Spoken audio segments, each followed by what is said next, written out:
Good morning in America or good afternoon in the UK, and welcome to a special Euro final episode of the Big D podcast. Before I bring in the special guest, please subscribe, like, comment, and share the Spunky Spectrum Sports YouTube page. Some Open Championship content coming next week, and can't wait to see golf's Wolf and Final Majors, so be excited for that.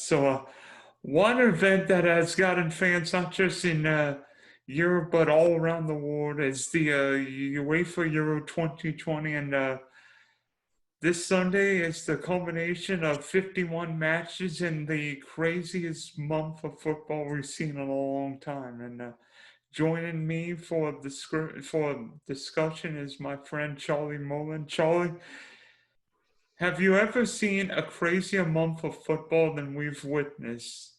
It's been brilliant, Dylan. It's been absolutely brilliant. I'll be disappointed when it ends on Sunday night, but I've been writing my regular pieces for Betfair here in the UK, and I think it's been one of the best tournaments ever. Include World Cup in that as well. It's been one of the best tournaments. The refereeing's been brilliant. The goals have been flying, and there's only been 2 nil-nil draws in 50 matches played so far. So hopefully that stays that way and we don't get another nil-nil draw on Sunday night. So yeah, it's been a fantastic tournament. Yeah, not just a fantastic tournament, but you've arguably got the two best teams competing with Italy outlasting Spain in a penalty shootout, and England finally getting over the demons of many semifinals in the past, including 1970, 1990, 96, 2018, and reaching the finals.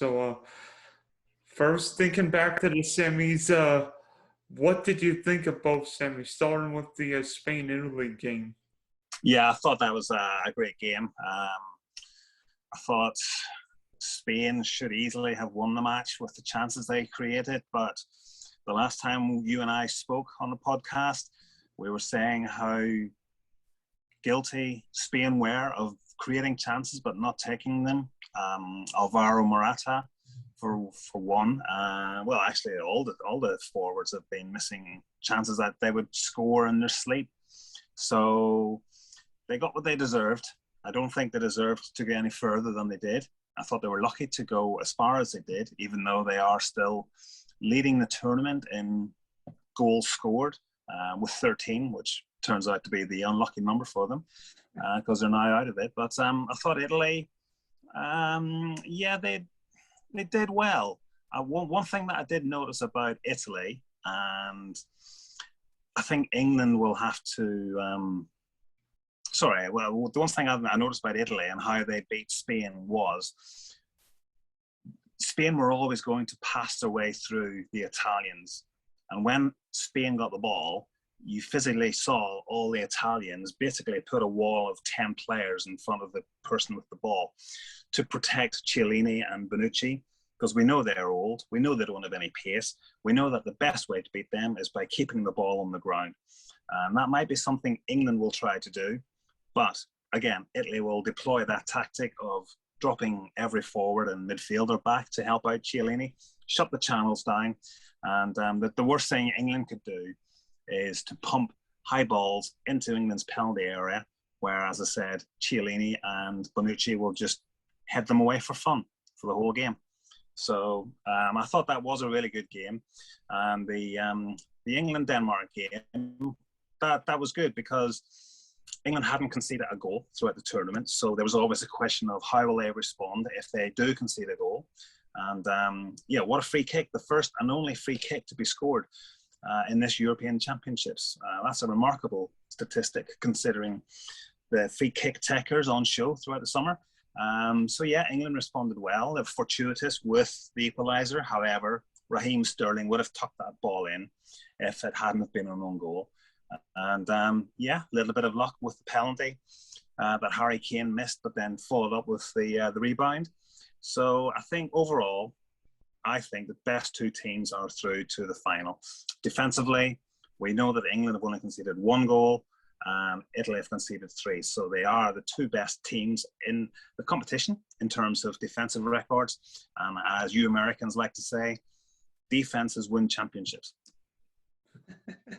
just ask the Bucks. But when I think of Italy, I think of that was a little unusual from how Italy's played because they've been on the front foot. But on Tuesday, Italy showed a different side. That looked more like Antonio Conte with some of those great Italian teams of Fabian Cannavaro, Paolo Maldini, where you would see Italy just soak up pressure.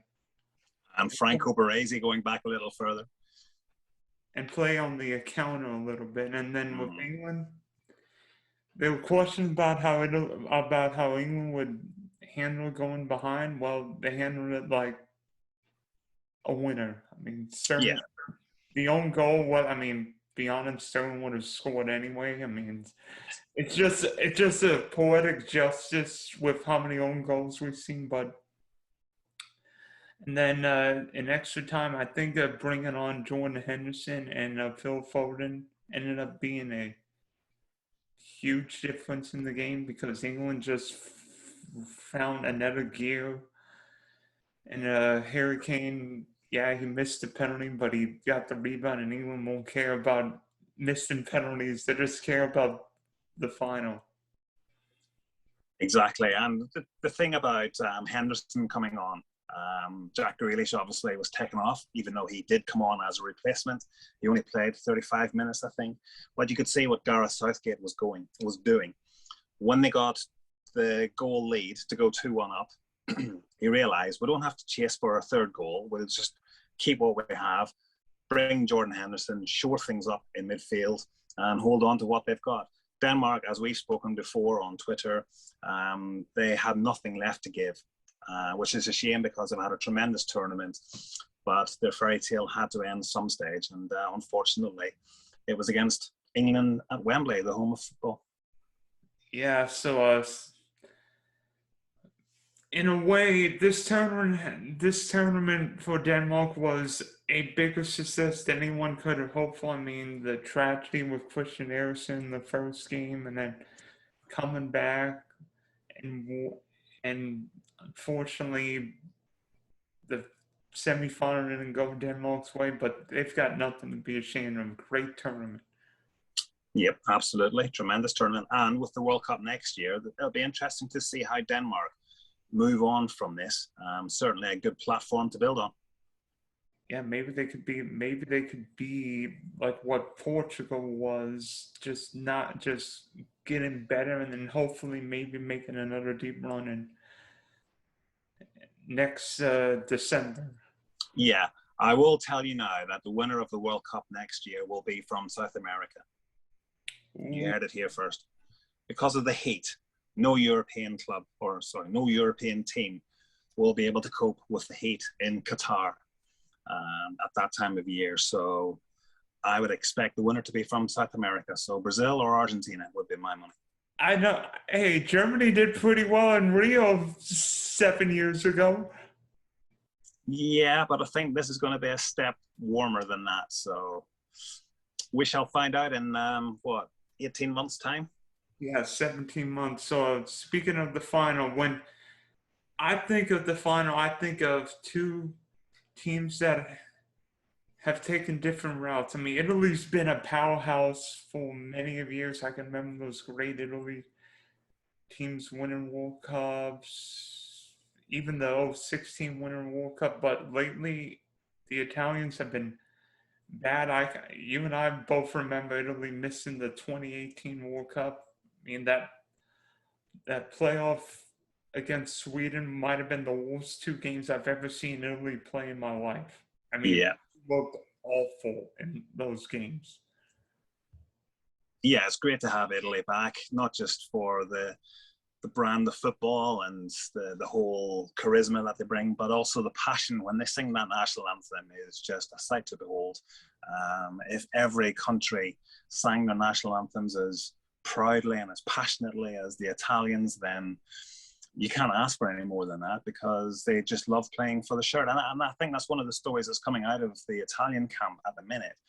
The fact that all the players pull together and play for their country, and the fans would like to see a national success more than club level. Juventus fans will probably want, well, that's what they're saying. All the club fans, all the Italian supporters would like national success ahead of club success. So they might get their wish on Sunday night. Yeah, and I would argue in a way Roberto Mancini has done one of the best, if not the best managerial job, not just with taking over Italy, but combining Italy's strong defensive capabilities with an attack-minded forward base operation. Yeah, no, he has. He's done a fantastic job. He basically had to rebuild the squad, and he had a blank canvas, and he's painted a lovely picture. And they do play good football, and it's been a breath of fresh air, I think, Italy this summer. And it'd be good to see how it ends on Sunday night. But certainly, Italy have been well worth their place in this final. What is it now? They're 33 games unbeaten. They've won their last 15. Obviously, they scored the first goal in the last 15 internationals. So that will be a key issue. If England score the first goal, how will Italy respond? We haven't seen that for a long, long time. So we shall see.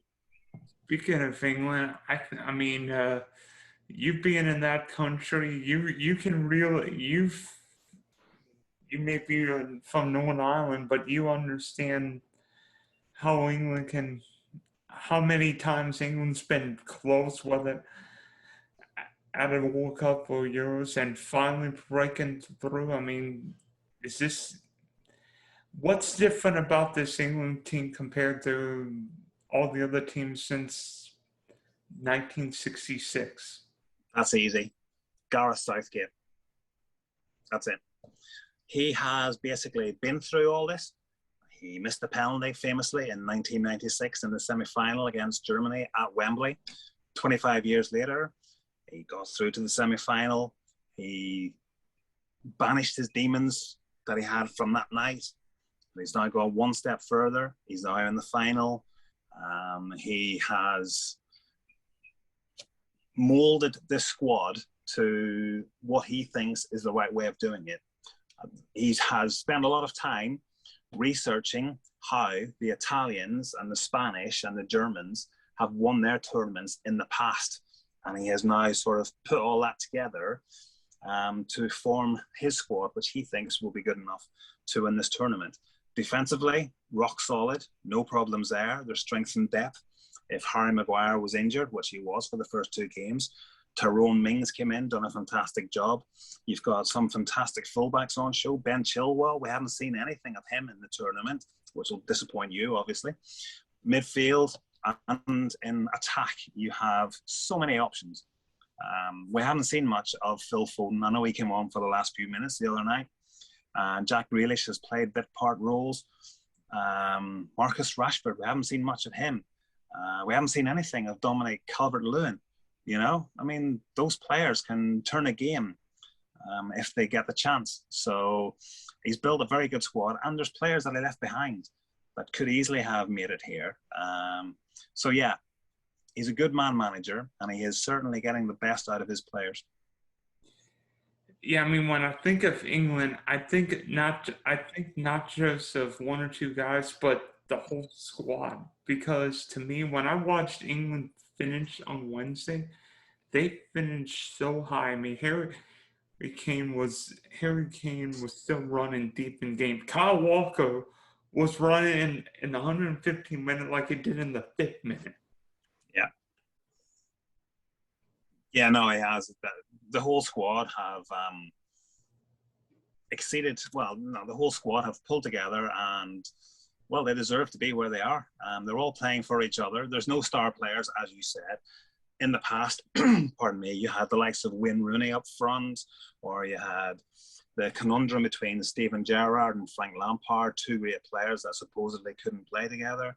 But this whole squad Gareth Southgate has picked players not just from teams that are playing in the Champions League, but he's got a reserve goalkeeper from Sheffield United who were relegated last season from the Premier League.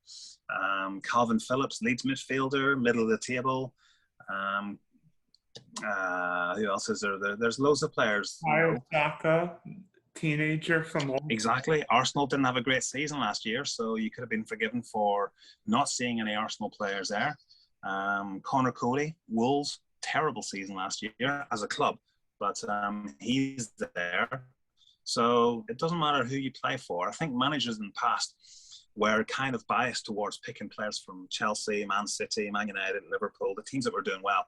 But yeah, it's good to see. And we haven't seen many Liverpool players. And Jordan Henderson is probably the only one, and that's probably the only one in the squad actually. So that's not a good reference. But there are a lot of clubs represented in Gareth Southgate's squad.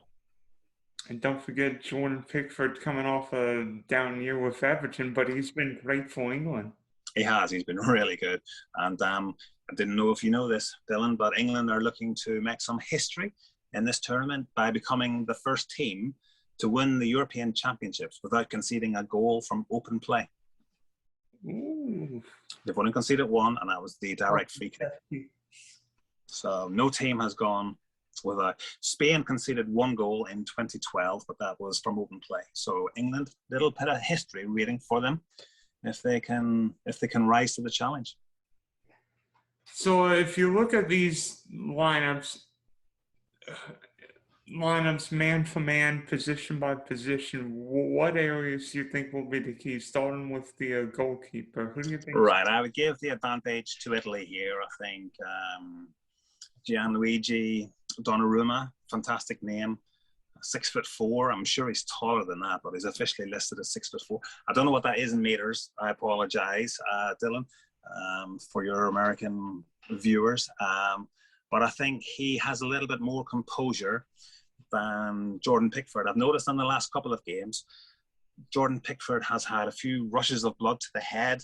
Clearances have gone behind him, gone skew with.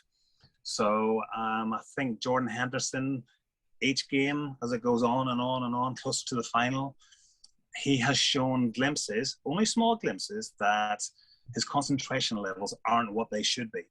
And I think Donnarumma, I think he just tips the scales in Italy's favour on that. What about you? Agree. I mean, Donnarumma's been playing for AC Milan, it seems like forever, and yet he's only, 22? 22, and he's made over 250 appearances. Dang. I'm trying to think of guys who made that many appearances at such a young age. There aren't many. Maybe Messi. I don't even think. Never really. Yeah, and Ronaldo maybe. How many has Mbappe? How many games has Mbappe played? That's a good question. Yeah, that's a good one.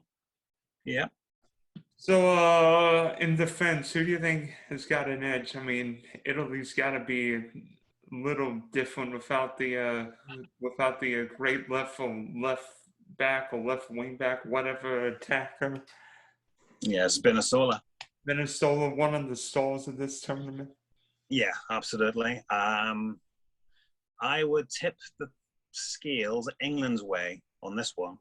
I think defensively, we've spoken about it, they've only conceded one goal all tournament. I think their fullbacks, Luke Shaw's come in, and his partnership with Raheem Sterling on the left-hand side has been brilliant. They've got a telepathic understanding of where each one will be, and they've created a lot of chances going forward, but they also do their defending when called upon. I've touched on the Italians with Chiellini and Bonucci. They're old, they don't have any pace. If you pull them to the middle of the park, and that will create spaces for Raheem Sterling and perhaps Harry Kane and whoever else is playing with a bit of pace, Saka maybe, to run in behind the gaps left by Chiellini and Bonucci. That could be a problem for Italy.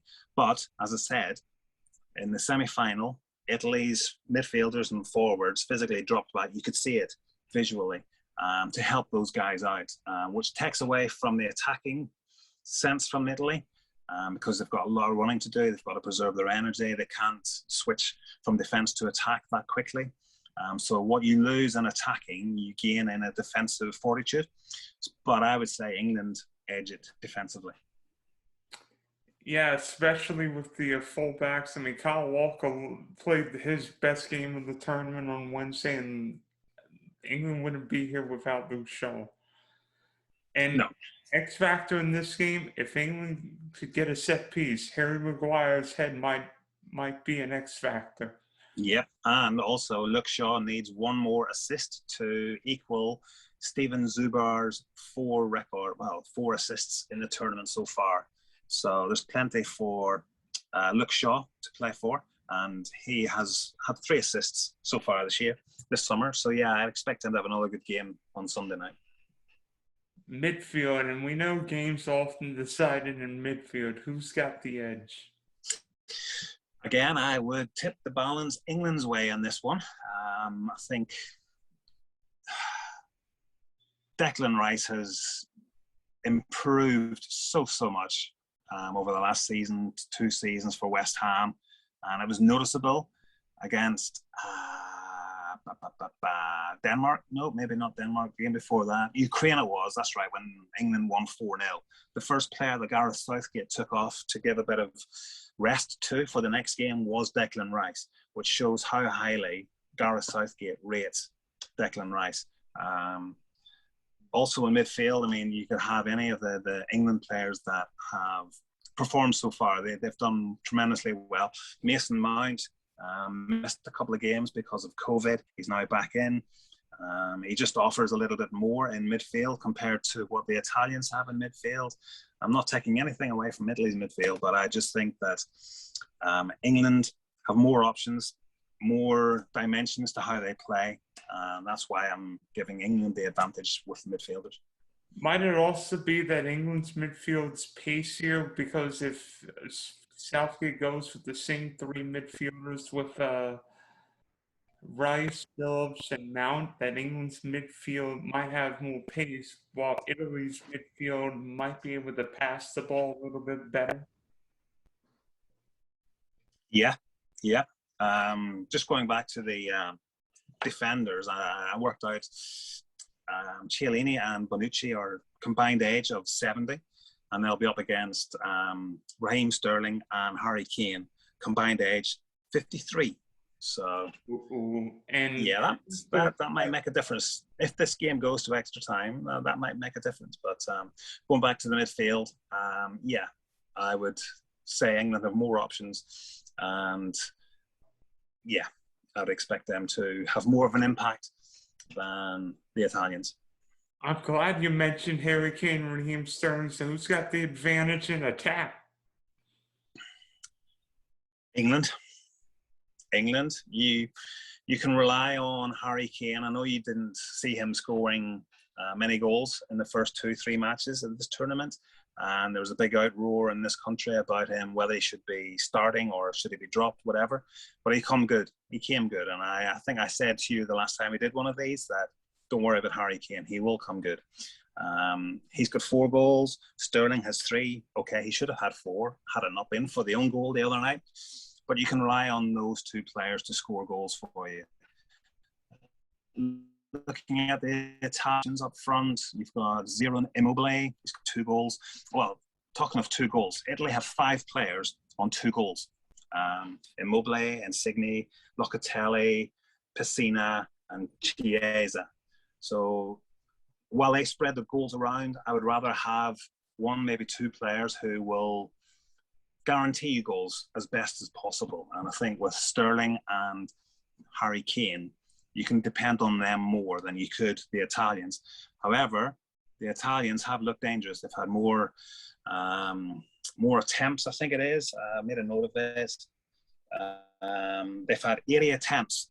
30 have been on target, 50 off target. England in total have had 50 attempts, 25 on target and 25 off target. So England have been a little shot shy, but I expect that to change in the final with the trophy up for grabs. Yeah, I don't know where I'm glad you mentioned. Is it Chiesa or Chiesa? think we can get away with either, but Chiesa, maybe? But Chiesa has been one of my favorite players. I mean, that lovely goal against Spain. Yeah. The question of Immobile is, can he be consistent? Because he was good early, but hasn't been quite the same late.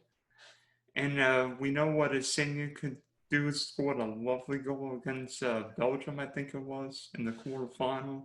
Yes, it was, because Kevin De Bruyne, I've blamed Kevin De Bruyne for that goal. That whole Italian move started in Belgium's half. Sorry, in Italy's half. Kevin De Bruyne just stood there while the Italian, I'm not sure who it was, started the ball and basically ran.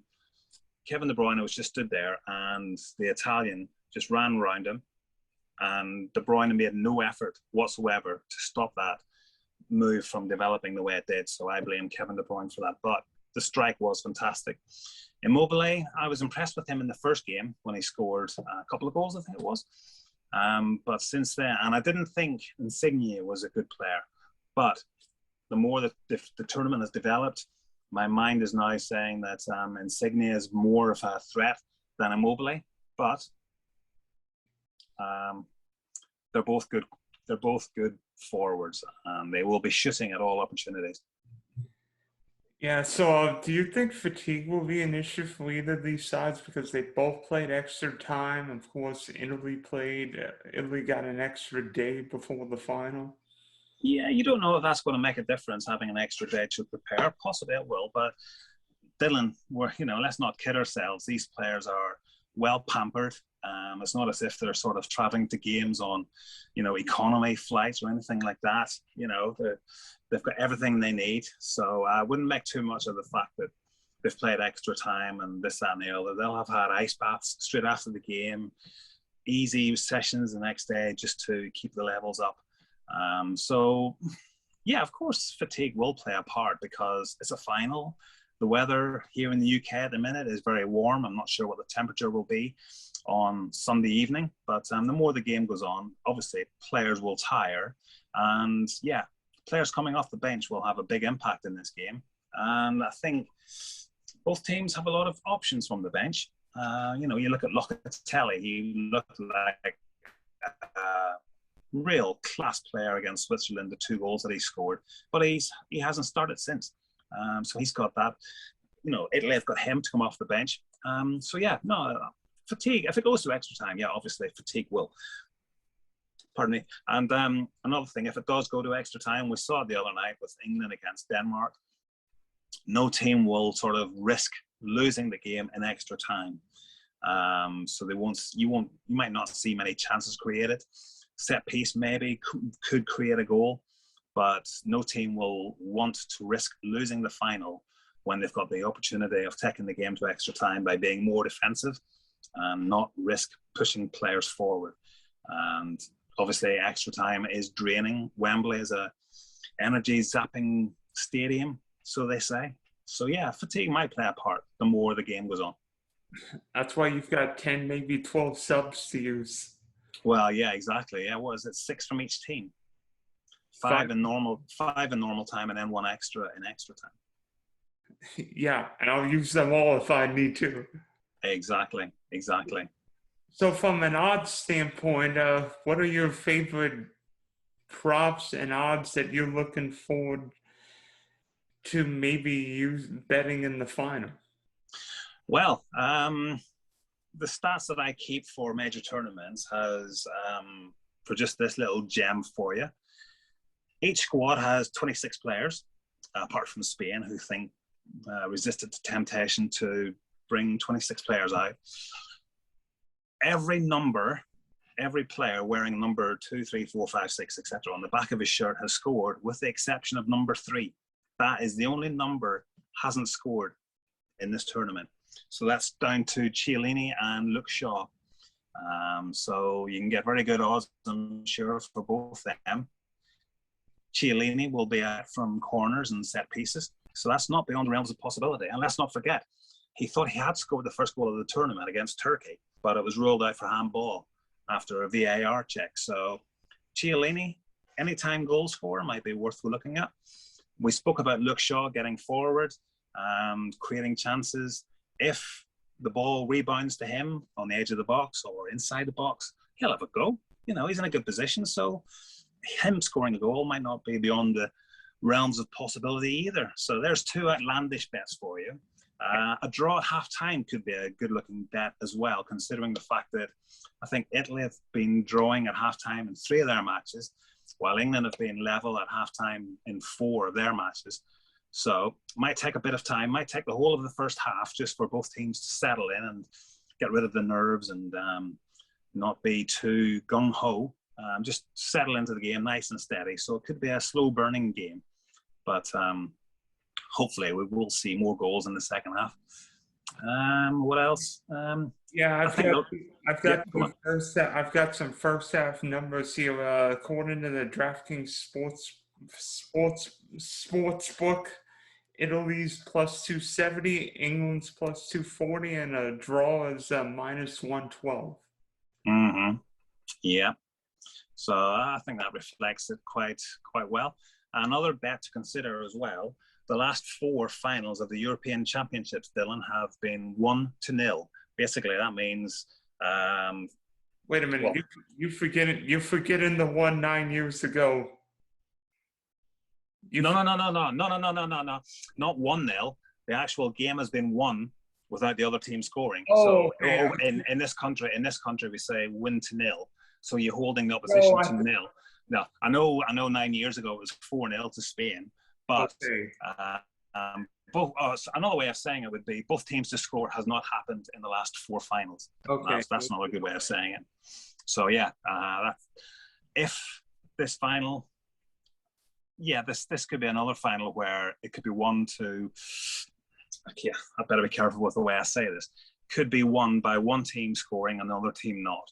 So it could be a 1-0 win, 2-0 win, 3-0 win. But I don't imagine there would be too many goals in total. I think 3 of the last 4 finals in the European Championships have been 1-0 wins. Yeah, Greece. Portugal won 1-0. Greece won 1-0 and Greece won 1-0 back in 2004, 2008. I think Spain won 1-0 against Italy, wasn't it? Germany, yeah. Mm-hmm. And then Spain crushed Italy 4-0. And that's it, yes. I knew they played Italy at some stage. And then Portugal beat France 5 years ago in Paris. That's right. When Ronaldo limped off after 15 minutes, something like that, 20 minutes. And Adair scored, didn't he? Yeah, in extra time. Yeah. So ultimately, who wins? Okay, my prediction. Do you watch Around the Horn? Yes. Well, I'm doing a Woody Page here, and I don't have a chalkboard, but I do have this.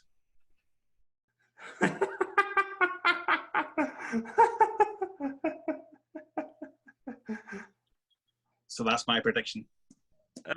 And Big D has always stuck by England to win this tournament, and I'm not changing now. I think England will win this game. Be poetic justice if it's a penalty shootout. Yeah. I mean, by the way, funny story to tell you. The last time Italy, trivia question, the last time Italy and England played a big tournament match together was the 2014 World Cup in Manaus, I think it was. Manaus? Yes, that's where England were playing their matches, yeah. In the Amazon. And who was the referee for that game? Well, I know it wasn't the ref. Oh, actually, it might have been the referee for Sunday's game. Was it? Is it Kuipers? Kuipers? Kuipers. Right. Wow. Okay. Did you know that he handed out 12 yellow cards in the Champions League final between Real Madrid and Atletico Madrid a few years back? Did you know that? 12 yellow cards. No red cards, but 12 yellows. I'm surprised there wasn't more. Well, yeah. There's no love lost between those two teams, is there? No. Yeah. I'm trying to think. How many yellow cards did Howard Webb hand out in Johannesburg? I'm not sure, to be honest. Yeah, There could have been a few more, to be honest. I know. Well, and one kicked the chest, but Yeah. that trying to think who was Nigel Dion could have been joining. Well, Yeah. He's been doing some of the punditry over here in the UK, and he's been very good, actually. So yeah, I do remember his behaviour in the cup final. But hopefully the referees keep account of the yellow cards that they issue, not like Graham Paul. Oh God! Oh God! Oh, you're thinking of Simonic? Croatia, wasn't it? It was one of the Croatian players. Simonic against Australia. Yeah. Mm-hmm. Just thinking. Yeah, that was fun. Not like the Battle of Nuremberg when they were 16 yellows and 4 red cards. Jeez, no, I don't think this. I said before, I think the referees have played really well in this tournament. They've allowed matches to flow nicely, and there hasn't been too many controversial incidents. I know a lot's been made of the penalty that Raheem Sterling won for England in the semi-final. When I saw it live, I thought it was a penalty. I've seen replays and I've seen images, photographs, etc. And it is definitely a penalty for me. I don't know what you think, but for me, the referee got that one right. And to be honest, when the referee called it a penalty, VAR was not going to overturn it. Well, there was contact. A point that I will make to people watching and listening to this is commentators are looking at players' feet in penalty situations. This wasn't contact with the feet. It was knee onto knee. Commentators don't see that. And there was definite contact by, I can't remember which player it was, onto Sterling, but it was definitely a penalty in my opinion. And while I'm on the soapbox making my rant, I'm going to say another one here. If this game does go to penalties, I would love for Donnarumma or Jordan Pickford to position themselves in the centre of the goal and not dive too far. How many penalties have you seen that are hit straight down the middle? More than you think. More than you think. So, especially with Donnarumma, the size that he is with his arms, you're giving yourself a better chance, I think, standing in the middle of the goal and being able to move slightly to the left or slightly to the right to save penalties. I don't understand why goalkeepers don't do that more often. That's just my opinion. And commentators, when a goalkeeper saves a penalty, give them the credit and don't say it's not a very good penalty by the penalty taker. Because if the penalty had been, if the penalty taker takes the same penalty and the goalkeeper dives the other way, it's a great penalty. But because the goalkeeper dived to the right side to save the penalty, suddenly becomes a bad penalty. That's wrong in my opinion. Goalkeepers should get more credit for saving penalties. And in a way, if the penalty taker kicks one in the top corner, you're not saving it anyway. No. And you can't be expected to save it. That's fine. You're beaten by a better penalty. That's fine. It happens. Yeah. I mean, it'll be interesting to see what happens, whether Harry Kane or Jorginho, if a penalty is needed, can deliver. Yeah. Well, I think they're two of the best penalty takers on the pitch, aren't they, at the minute? So, yeah. Jordan better know about Jorginho's bunny hop. Oh, don't worry. Don't worry about that. Goalkeepers these days just have to look to their goalkeeping coach on the sideline, and the goalkeeping coach will go dive to the left, dive to the right, based on the data that they have, because everything's available now. Yeah, do they have data for bunny hops? Well, no. But again, if it's a bunny hop, just stay in the middle of the goal. Don't commit yourself to going to the left-hand side, because that leaves the right-hand side of your goal completely free. Stay in the middle of your goal. Be big. Put the pressure on the penalty taker. Make him intimidated. Make him make the decision. Make him change his mind. Yeah. The worst thing you can do, Dylan, if you're a penalty taker, is changing your mind just before you take the penalty. You're always told, take the penalty, right? Have it in your mind where you're going to hit it, and do not change your mind. So if you're standing there in the middle of the goal, and the penalty taker is expecting you to dive left or right, and you stand in the middle of the goal, that freaks him out. He's thinking, right, he should have dived by now. What do? Do I change my mind at the last second? And that can mess with your head. And that's when you see penalties blazed over the bar. Yeah, watching the end of that Italy-Spain game, and when I was signing myself, I'm like, everyone in the stadium knows Jorginho's going to do his little penalty technique, and Yeah. Simon fell right in the trap. Yeah. And think how stupid the penalty taker would be when he does the big long run up and he does a little bunny hop and he strokes the ball as calmly as Jorginho did, right? Going back to my point, Jorginho's penalty to win the semi-final. If the goalkeeper had stayed in the middle of the goal, he could easily have gone across and saved that penalty because there was no power in that penalty. Staying in the middle of the goal gives you a better option, in my opinion. We'll see what happens. So thanks for hopping on, and I can't wait for this final. It's going to be crazy. Yep, and we've got the Copa America final the night before, or a few hours before. I don't know what time that is with you, but yes, that'll be feisty. Ooh, this is the year Lionel Messi finally gets one. Well, he's running out of time, isn't he? Yeah, I would agree. I mean, I'm trying to think, how old was Ronaldo when he won the Euros 5 years ago? Well, he's 36 now, so 31. They're getting better with age. Exactly. I can't wait to win my first major football tournament. I can't wait either. So thanks for hopping on. Thanks for hopping on. My pleasure. Enjoy the final. Thank you.